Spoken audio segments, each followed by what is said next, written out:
Good afternoon, traders and investors. Will back here with another one, coming to you with a Sunday video, guys. And it's that time of the week again where we go over the top 5 options plays for the upcoming week. Hopefully you guys had a very nice weekend so far. Now keep in mind, all these options plays are going to be for selling options, more specifically for selling put options as part of the larger wheel strategy that I like to run on the channel. Now it's a very easy strategy to run, whether you are a beginner, intermediate, or even advanced investor. It's a very passive strategy, doesn't require a lot of time management. It's very consistent as well with a high win rate as long as you respect the strategy rules that I will go over a bit later in the video. So in today's video, as a matter of fact, we're going to take a look at a few things together. Number one, set the expectation for the week. Where can the SPY and the QQQ potentially move? We know that it's been a very volatile last month and a half of trading. We've gotten hit with pretty much every single news catalyst in the books. We've been having inflation reports, jobs reports, Jerome Powell December 18th that crushed us in the market, and more recently DeepSeek news, and now Trump tariff news as well. It's been very volatile, and I do expect that volatility to continue as well. So we'll be taking a look at exactly what can happen this week. Do we have earnings in the way? Do we have macro data catalysts in the way? And overall, just paint a general picture as to what we can expect on the SPY and the QQQ. Thereafter, I will be briefly, ever so briefly, going into a few of the strategy rules to make sure that we are always doing a good job in managing our risk when selling put options in the market. And then, of course, guys, get into the top 5 options plays. And as per usual, I do have a lot of bonus plays for you as well. So stick around to the end for those. Without further ado, let's jump right into the action, shall we? So moving on into the expectation of the week, guys. Well, we know that last Friday was a very good start to the day, but then again, something happened, and something always seems to happen around the all-time highs. If it's not the DeepSeek news event, if it's not the first edition of Trump tariffs against Mexico and China, it is now the second edition of Trump reciprocating tariffs towards everybody else, from Europe all the way through Asia, pretty much wanting to implement the same amount of tariffs that are levied on the United States products respectively. So that being said, you can see that on the SPY continuously getting rejected at the all-time highs, and the QQQs also the same, continuously getting rejected at the all-time highs. With the momentum we saw on the Friday session, I would not be surprised if it can carry into Monday and Tuesday as we continue having some uncertainty around the implementation of those tariffs, how much, how long they are for, and what could be the possible everlasting impacts on the US economy. I would not be surprised if the market does price in a little bit more fear to the downside on the SPY and the QQQs, and you can even see that here in the VIX, traders starting to price in possibly a little bit of volatility expansion. So we have to be on guard this week overall, just in terms of the technical moves, but also for any possible tariff announcements. Couple that with the few macro data catalysts that we have as well. On the Wednesday session, arguably the biggest day of the week, we have CPI. Now, inflation, of course, has been front and center, that and jobs reports in the last 2, 3, 4 weeks. And inflation overall, because now we have the threat of tariffs as well. If this CPI number comes in hotter than expected, it's definitely not going to go to, well, it's definitely not going to go down well into the markets overall. And you can possibly be expecting a big red day. So pay special attention to that session on the Wednesday. Other than that, it is fairly light. Only the retail sales numbers coming in on the Friday session. But if we have the bank earnings and a lot of consumer-facing earnings to go off of as of recently, the December session should have been pretty good. The January one also should not be too bad. But if this number, of course, comes in a lot weaker than expected, the markets are not going to like that, because we know the health of the consumer is front and center. So that is the expectation for the week in terms of macro and possible tariff headlines. We also do have a lot of earnings, but none of which can truly move the markets in a big fashion. We already had the financials earnings. Those were probably going to move the markets in a big way, because obviously we're in an environment where rates are higher for longer. Now we don't have those bank earnings. We also do not have any more big tech earnings either. Those are the largest weights in the entire market. But this week we do have some interesting names here and there. McDonald's, Monday.com, ON Semiconductor, of course. We also have names like Shopify, Coca-Cola, and then others like Vertiv, Reddit, AppLovin, Robinhood, stuff like that, Coinbase, Twilio, John Deere, Applied Materials, Airbnb, Palo Alto. So a lot of interesting names possible for individual trades, but I would not say that these stocks stand to move the overall markets any more than that, right? So not so much in terms of big market catalysts in terms of earnings, but could possibly free up some interesting trades after the fact, after they happen. So that is your expectation for the week, guys. I am possibly expecting a little bit further downside. And as I've been saying for the last 3-4 weeks of time at this point, you have to hope for the best, but expect the worst. And as such, we will be going a little bit more conservative in our trades, going for very high quality companies at very attractive strike prices. This is not the time to get overly greedy in the markets. It's time to just go shopping for companies that you truly love at prices that you actually want. So that is the setup for the week, guys. Now let us jump into the strategy rules a tiny little bit. So in terms of the strategy rules here, guys, if you don't know, I have a 30-minute video where I go through these rules in detail. I'll leave it down below in the description. It is a 30-minute video I filmed, and it just goes over the rules a lot more in depth than I'm going to do right now. Right now, I'm pretty much just going to list them as a quick reminder. If you even want a 10-minute detailed description, you can go to last Sunday's video. I'll stop doing these because even though I try to get them short, they always still take about 7 to 10 minutes. And just to try to optimize these videos for the YouTube algorithm and to be time efficient, I'll be blasting through these this time around. So number one, we always want to build the watch list. Of course, you'll always see me filter this watch list by red. I only want to look for companies that are red on the day. They also have to be very high quality, high conviction companies. It's rule number one for a reason, guys. You don't want to end up buying anything that you don't truly like. Number two, we want to be looking for stocks in a monthly uptrend or a long-term range. All of these rules better our odds of not being assigned, right? And that stands to argue that stocks in a monthly uptrend or long-term range, the bulls are probably at our backs. The stocks need to have no earnings this week. Very important, guys. Earnings are volatile. Do not do it. Wait for earnings. Never write puts on a stock that has earnings. Now, we also look for stocks in a support area or a breakout retest. These are our technical indicators that I look for. Number five, we want to be writing at or lower than the expected move. If you don't know where you can find the expected moves, you can go on barchart.com. Just type it into Google, bar chart, then whatever stock you want, Microsoft expected move. You'll come into this page exactly. Here you see I have McDonald's. But overall, we're always looking to write below the lower end of the expected move. Thereafter, guys, we want to be writing on a red or flat day. Stands to argue that if we're looking to write puts below an expected move, the stock has to go down, right? Because if it moves up early on in the week, we're not going to chase it to the upside. We need it to come down so we can get the best possible discount. Thereafter, guys, we want to be writing between 0.5 and 0.75% in weekly premium. If you don't know what that means, quite simply, guys, it's my 0.5% rule. A lot of people like to use delta. I like to use the 0.5% rule because if we're always getting 0.5% per week, that should stand to be about 26% annualized, which is roughly 3 times the annual rate of the S&P. It's slightly conservative, and that is without compounding whatsoever. 0.5%, just look for half of the strike price in cent increments. So half of 180 is 90 cents. You can see that we're getting that here at the 182.5, but you want to be below the expected move, and I'll get into that a little bit further. If you want a full recap, though, you can go to last Sunday's video. I explain each one of these a lot more in detail. And then lastly, we take profit at 90% of the contract value to be capital efficient. If the contract we write on the Monday is 90% profitable on Tuesday afternoon or Wednesday morning, you may as well just take that buying power back, close the profit, and go shopping for a new play. And if ever we do get assigned the stock, since these are all to get into a stock, a sell put is basically a buy limit order that pays you. It's a limit under the market that just pays you whether it gets filled or not. If ever we end up getting assigned the shares, we then write covered calls, and that is to get out of the position. And we're writing, again, same thing, 0.5% to 1% in weekly premium. And we want to write at the Australian strike price or one strike price higher. So that is a very brief summary of the strategy rules. Like I said, 30-minute video down below, and I'll also link the video of last Sunday where I go through these for about 7 to 10 minutes, and it'll make a lot more sense if this is the first time that you're viewing one of these videos. Welcome to the channel, by the way. So now that that's out of the way, guys, let us dive right into our top 5 options playlist, shall we?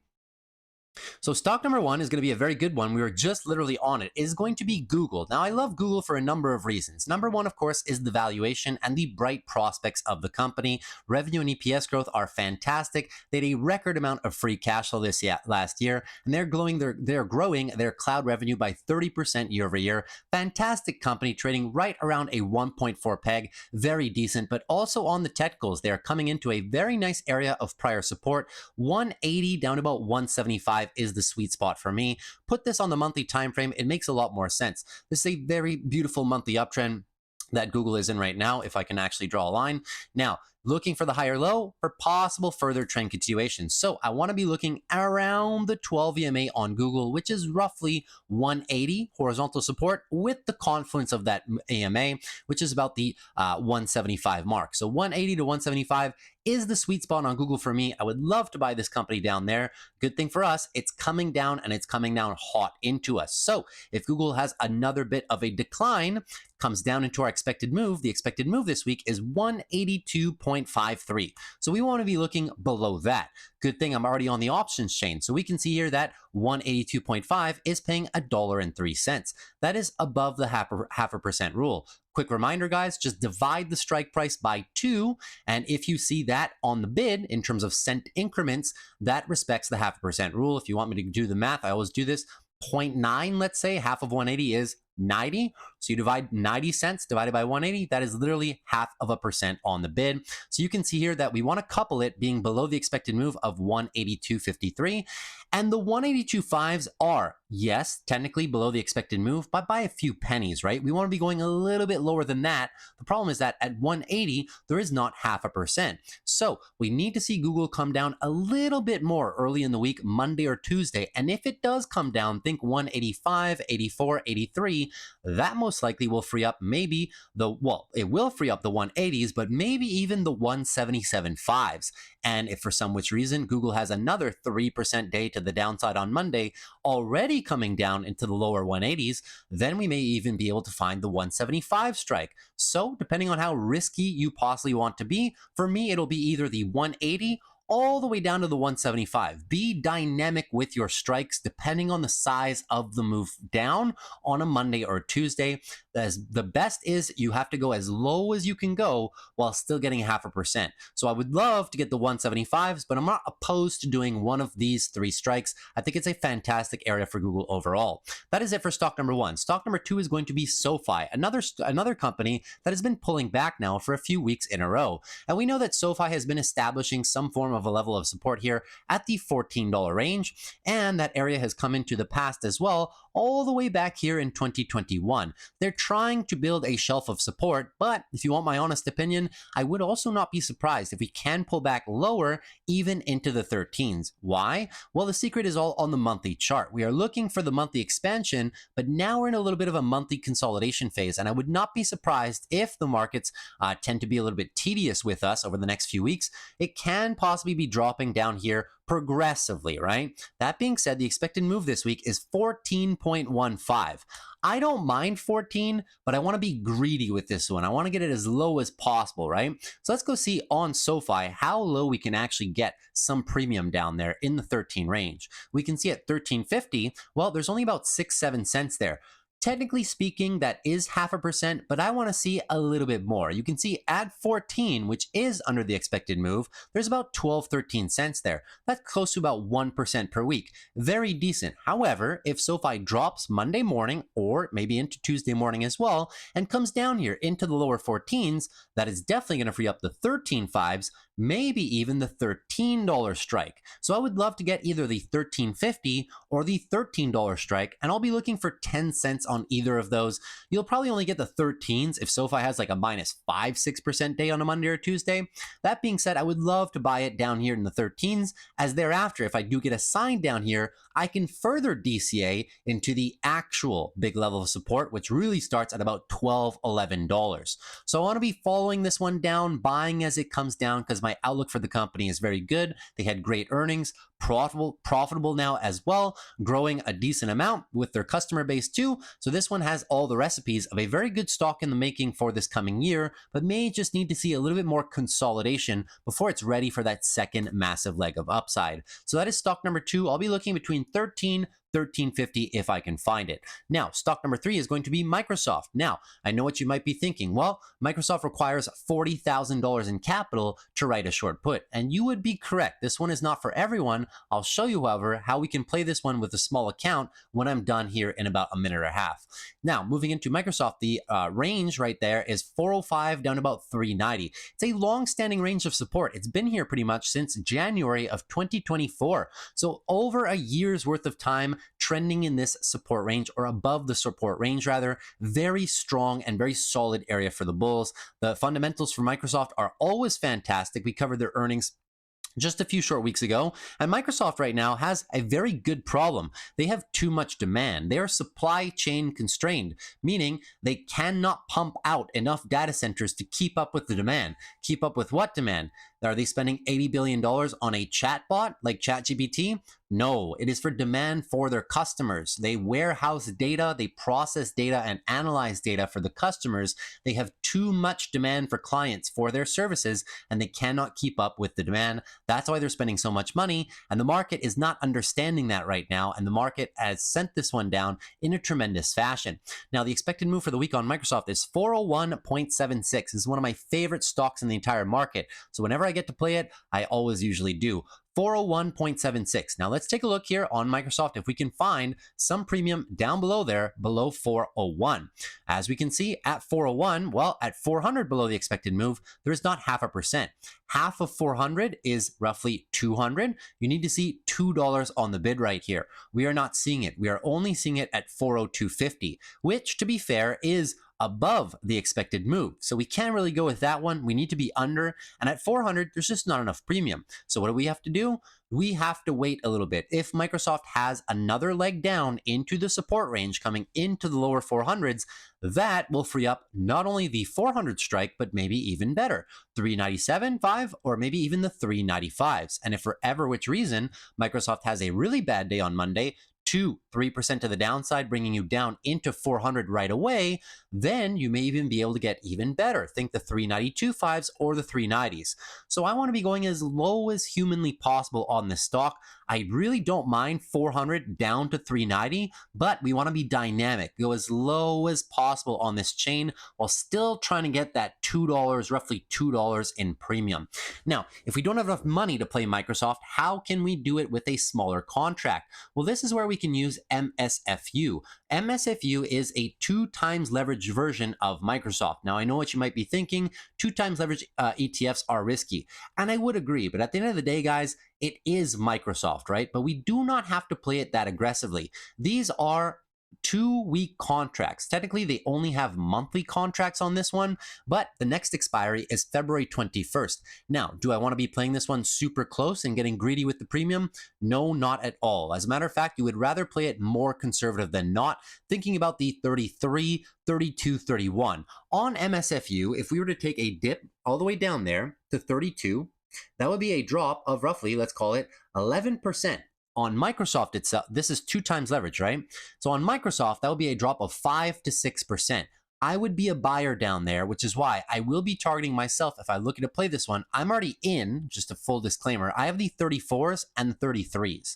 If I was looking to build a new position with this recent drop, I'd probably go for the 33s or the 32s on a drop and be relatively safe with those. Those will only cost you $3,000 each. And at the end of the day, it's not as if I'm telling you guys to do this on, let's say something crazy, right? Like a 3x leverage product of a very volatile stock. End of the day, it is Microsoft. It is conservative despite being a 2x leverage play. And as I said, I'm playing it in a conservative manner by only going for the 33 or the $32 strikes, so keep that in mind. That is it for stock number 3. Now, stock number 4 is going to be another banger here. It's going to be NVIDIA. So NVIDIA, we know NVIDIA has been very, very, very volatile over the last few weeks, but has had a nice little rally here in the last 5 days of trade. The problem with that is that where are we rallying into? We are rallying into this very large area of resistance, and I do think that the bulls can possibly get rejected there because it has been a very contested area, both as resistance back there and as support back here. So it is a very large level. I would not be surprised after 5 days of consecutive rally, maybe we start topping out and then go for a higher low and then try and make an attempt for the daily trend change. But getting it done in one clean shot like this might just be the unexpected thing to do. I would most likely expect something like this. So on the pullback, I will be looking to play NVIDIA. The expected move right now is 124.04. Let's go shopping to see if we can find any premium below there, preferably into the closest zone of support, which sits here at about 120 down to about 115. Let's go shopping, shall we? Let's pull up NVIDIA real quick. And we will notice that NVIDIA Has premium down here, well, below the expected move, which I told you guys was 124, we have all the way down here, 119. See, my eyes immediately jump to the 0.5% rule. That's why I don't look at delta, don't even need delta at all, guys. The 0.5% rule encompasses different options chains, different volatilities, and different deltas alike. So it's always going to be priced in the same depending how that stock moves. That's why I love the 0.5% rule. You can go through tons of options chains really quickly, and you'll see eventually your eyes just jump to the contract, and that should be the one that you're going to be looking at, right? So moving on forward, the 119s at 65 cents, yes, they pay 0.5%, but I want to be getting greedy with NVIDIA. I told you guys that we might be looking for a dip, right? Considering the fact that it might dip, well, we might be able to get even lower than the 119s. Think 117, 116, 115. You want to be going as low as possible into here, which ends pretty much at about 114, 115. So if NVIDIA even has a larger drop, 3, 4, 5% already coming down into the 119, 118, then we may even be able to do the 110s, which you can't even see on this page right now. Let me refresh them. There's not going to be premium there now, guys, but if it drops, there will be some. And as a matter of fact, I've had some great success over the last 3-4 weeks of NVIDIA's volatility since DeepSeek, roughly about 2 weeks now, playing the 105s. Every time it comes down in a big way on a given day, you can probably find premium 110 or better, especially when the VIX spikes. So if you like this company, you want to be getting it as cheap as humanly possible. And for me, that is pretty much 115 all the way down to about 105. Be dynamic with the strikes, react to the downside, and go shopping as low as we can for that weekly premium while still getting 0.5%, of course. And lastly, guys, this is going to be a pair of companies. Both of these companies have earnings, but the reason I'm giving them to you, even though I say in my rules, do not play earnings, is because we're going to play them after earnings, quite simply. The first of which is McDonald's. They have earnings on the Monday morning before the open overall.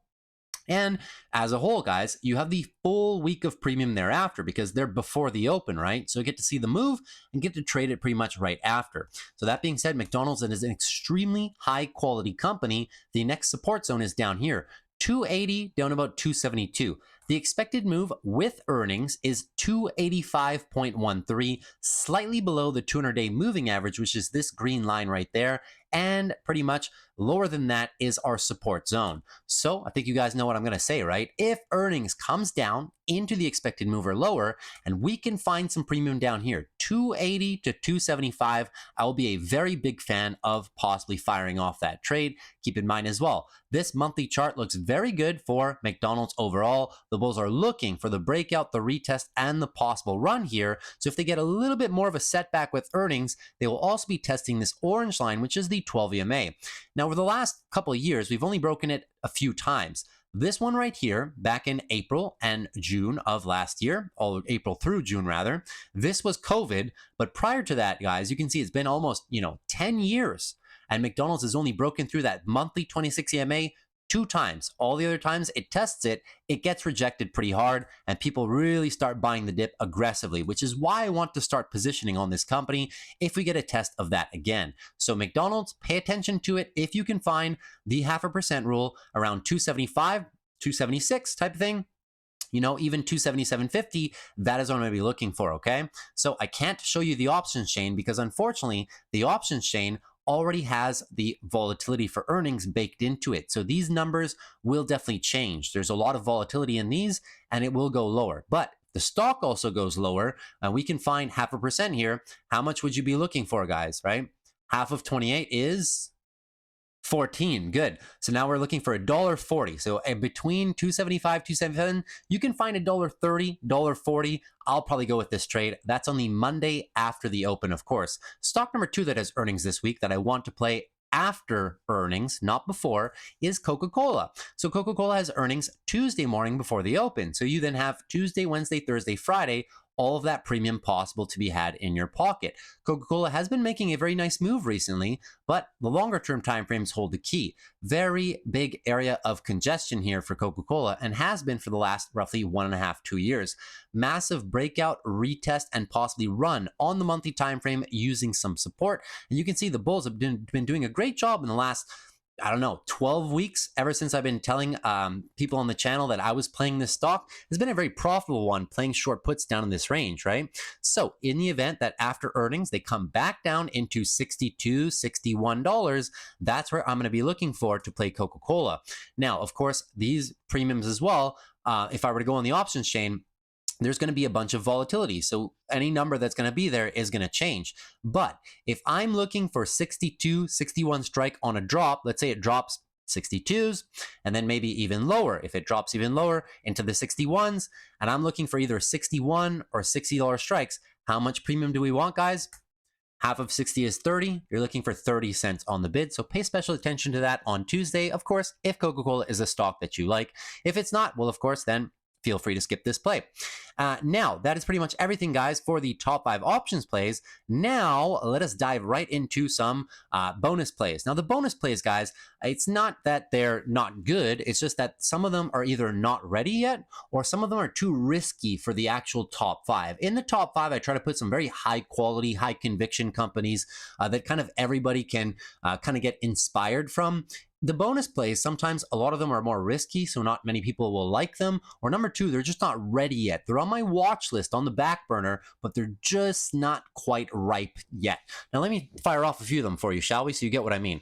Apple, this is one that's just not ready yet, in my humble opinion. Apple, I do not mind playing this company, but I need to play it a little bit cheaper. I need the stock to flush down to 215, and I'll be looking to play it around 210. Once again, I'll be looking for probably about $1.05. If we come down into 215 hard, I'll be looking to maybe play some 210s or maybe lower than 210. That is where I actually want to buy the stock, because right now the valuation is a little bit overextended for me. That's bonus play number 1. Bonus play number 2 is BITX. Now, if you guys are familiar with how I play BITX on the channel, it's in a very conservative fashion. This is a 2 times leveraged version of Bitcoin. And we know that Bitcoin can be wildly volatile. Bitcoin pretty much for the last, let's say, month and a half, 2 months almost, has been largely range bound. And the lower end of that range is right here, 91,000 down to about 87. However, if we come hard down into it, I want to be playing short puts way below the market on this one, guys. And if you see the premium on BITX, you'll completely understand why I do that. The premium on BITX is fantastic, but do not get seduced by writing premium too close to the money. Even if you like Bitcoin, guys, you know it's crypto. Anything can happen, especially with those Trump headlines, positively or negatively combined. So do not get seduced. This is like MSTR. Do not write strikes too close if you do not want to own the shares there. Keep in mind, this is 2 times leverage, so you have to play it safer. So the way that I play it is I go all the way down there. I go all the way down to the 40 strike, where there's 0.5% right now, even lower perhaps, 39, 38, 37, even 35 if I can find them, if Bitcoin has a very big drop. 35 on BITX would be approximately 75K on Bitcoin. I'm a buyer down there, definitely. That would be all the way down here. So we wait for the big moves to the downside, then we're able to fire off very juicy strikes, and we see what happens by the week close. That is it for that is how I play BITX. Now, other plays that are very risky, but I think are a decent proposition to be playing right now, is a company like Elf Beauty. If you like Elf Beauty, despite their recent earnings, and you also believe that the company is somewhat relatively undervalued, wait, give me a second here, my chart's not loading. Here it goes. All right, if you think that it's somewhat undervalued and you want to buy shares, but maybe you want to buy the shares a little bit lower, right? Well, here's how we can possibly do that. So the next area of support for the bulls down here is about $55. And Elf Beauty is a stock with a tremendous amount of volatility on it, so we do not need to play this one too close at all. Take a look here. I'll pull up Elf. And you can see that for the Friday session, you can get all the way down. Look, the 65s are paying like 94 cents. The company is currently trading at 71, yeah? So if we go even lower, way lower than that, if we pull up here the options chain, you'll see that I can go all the way down to about 59 and still almost get 0.5%. It's actually 60, the one we're looking for. But if Elf has another red start to the week, Monday and Tuesday, and the stock comes back down into the mid or low 60s, well, what's going to happen, guys? It's probably going to free up the $50 strike, maybe even the 55s, as low as humanly possible, and only in an area that you do not mind being assigned the stock. I'll repeat that. you do not mind being assigned the stock, aka you want to buy the stock at that level, right? So do not play this if you're not a fan of Elf Beauty. I'm just throwing out some ideas in the mix and how we can play very volatile stocks in a conservative manner. I like this one though. We covered their earnings after the Thursday session, and the valuation is very cheap right now, in my humble opinion. The next stock is a stock like Nike. Same reason. Nike is just finally done something. I've left this one on the back burner. It's been on the bonus list for a while. I've been waiting for the break of 70 to the downside, and we are finally getting it, guys. I think it's finally time for Nike. You haven't seen me play this one very often, but I think it's coming to be time. The lower end of which right now, we're looking at $60, guys. The next area of big support starts literally at $60 for Nike, which would be a heck of a drop from the all-time highs, almost 70% down from the all-time highs. Big fan of playing it down there. That is actually where I want to buy Nike. I've been waiting for this for a while, so if we continue to see slides down into the mid-60s and I can start shopping for some premium, 63, 62, 61, I'm probably going to go for this one because I just like the valuation. I do believe in the company's eventual recovery story. Now, another similar stock can be something like a Square. Well, not similar to Nike, but just Square overall is a very solid company. This one is one that's currently embarking on its process of trying to establish a monthly higher low. We know that SoFi, Square, PayPal, all the fintech plays have been down, and Square's just looking to set a monthly higher low for further trend continuation. The bottom end of this range of resistance that we're currently kind of a little bit stuck into is all the way down here at about $78. So if Square drops on the Monday or Tuesday session and we come down there, I might be looking to go shopping for some puts around $77, $75, right around this green line, which is the 200-day moving average. That is another trade idea. Another one is NVO. This also is a stock that has been heavily sold off and has, funny enough, some of the same problems that big tech has. The reason for this entire drop is not because NVO is a bad company with their Ozempic drug. It's literally because they have so much demand they cannot keep up with supply, and as a result, they've had to build new factories to serve all of that new demand. What does this remind you of? Well, this is exactly what we're going through in big tech. And now this one is also a buying opportunity, in my opinion. I'll be looking to write put options down here, $80 down to about $75. I like the valuation down there. Therefore, I will start bidding in those levels. Another one as well is something like an AMD. Now, I'm not trying to convince anybody to take this play, just some ideas. When we have volatile stocks to the downside and I can find some premium on AMD, $96, $95, I will probably be looking to write those puts because in my opinion, the valuation of the company is very cheap with the future growth. And as a result, I would not mind bidding down here in the mid-90s, even if sentiment right now is in the toilet. I'm giving myself a wide margin of error before being assigned, and I would not buy it down there. I've been playing AMD on and off, guys, all throughout this drop. I have not been assigned once just because I wait for big red days and then I write another 8 to 10% below that for the Friday. And very rarely will the stock move 16+% in a week, except for when they have earnings. But then again, I don't usually play them when they have earnings anyways. So moving on further, guys, another one in the semiconductor niche could be something like a Micron, right? Micron as well has been somewhat weak recently. I like Micron, but I like it down here. I like it in the $80 range, $80, $78, around that green line, which is the 200-week moving average. It is the lower end of where these bulls have been playing defense all the way down there. I know this box should be green, and I will turn it green. Just bear with me. This is actually a support range, not a resistance range, just to be clear, right?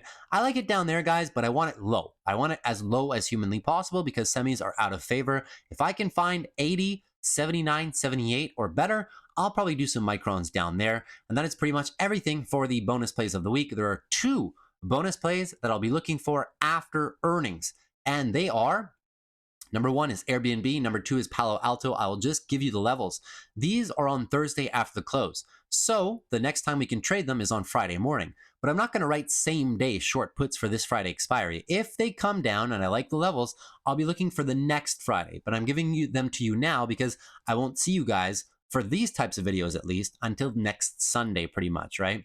So that being said, Airbnb, I will give you the level. If we come down into it after earnings, I probably will be going shopping. The area is down here, 120 and below. 120 down to about 110, as low as I can go. Big support in the past. I'm all for it. I'll go for some down there. And Palo Alto Networks, another one of my favorite companies in the market, cybersecurity company. If they come down after earnings, for some reason, all the way back down here and I can find some premium 170 to 160, I'll probably be looking for that there as well. That is roughly a, more than 10% drop, call it a 15% drop. But if it does happen, guys, I'll be looking to get some premium down here, 170 to 160. I like the company down there. I would not mind picking it up. The monthly time frame looks great. It would just be a slight retest of the 12 EMA and prior support as well. So those are all the top 5 options plays, guys, and all the bonus plays as well. Hopefully you guys have enjoyed those. If you did, consider dropping a like on the video. I would really appreciate it for the further growth of the channel. Also consider subscribing if you're new, guys. We do these videos every single Sunday, even when I'm in Tokyo or wherever I am. I'll always find a way to get these videos out to you guys. So if you like them, consider subscribing and see more. And then lastly, if you have any questions on the strategy, guys, you can always refer to the 2 videos I'll link down below for more in-depth strategy rules. But if you have some questions that I didn't cover, always feel free to ask them down below. And lastly, guys, if you want to have all of the trades that I do in real time, running this wheel strategy in front of you live in the Discord, here are all the trades that I make in the Discord. Not only are there wheel trades, there's also call option trades, call debit spread trades, put credit spread trades, leap contract trades, long-term portfolio trades. They are all here. I'm always transparent with all the wins, all the losses. The wins are all these green check marks. The little red dots are the losses. So I'll show you guys, past performance is not guaranteed of future results, of course, but the way that I trade this is relatively risk off. It's risk averse, very passive as well. And usually I do trade very high quality companies, which gives me a very high win rate as well. So if you're interested in not only the wheel trades, but also the other options trades and directional trades that I do, well, consider the link to the Discord is down below. We also do private morning live streams every single Monday to Friday for about an hour or 2 after the open, where I trade live and take all your guys' questions. If you can't attend the live streams, they are all recorded, of course. You can also ask me all of your questions all throughout the day in our chat rooms, and I'll be very happy to answer them on your stocks, your options, your portfolios, whatever you guys want. I'm always there to give you an opinion. And in the event you guys also want the private videos too. A lot of private videos, our members have been finding tremendous value from them. Advanced option strategy, psychology videos, trading styles, how to grow accounts and stuff like that. A number of various different private videos that I do not put on YouTube. Very high quality stuff. Members have been finding very good value in those. And also, if you guys like my charts, lastly, I do share all of my charts in terms of all the annotations that I ever put on a company after earnings, hundreds of them across all the stocks that I cover, right? My technical analysis levels as well, if you like those. With just a click of a button, you get to copy all my charts, all my annotations, and all my watch lists, the options watch list I use for the wheel, my high quality, high conviction stocks, my large account wheel list that I run with my high 6-figure account as well that I do not show on YouTube, and also many other things there too. So if any of that interests you guys, the link is always down below in the description. And if not, well, I guess I will see you back on the channel. So take care. That's it for me. Have a great start to your week, guys. Take care and peace.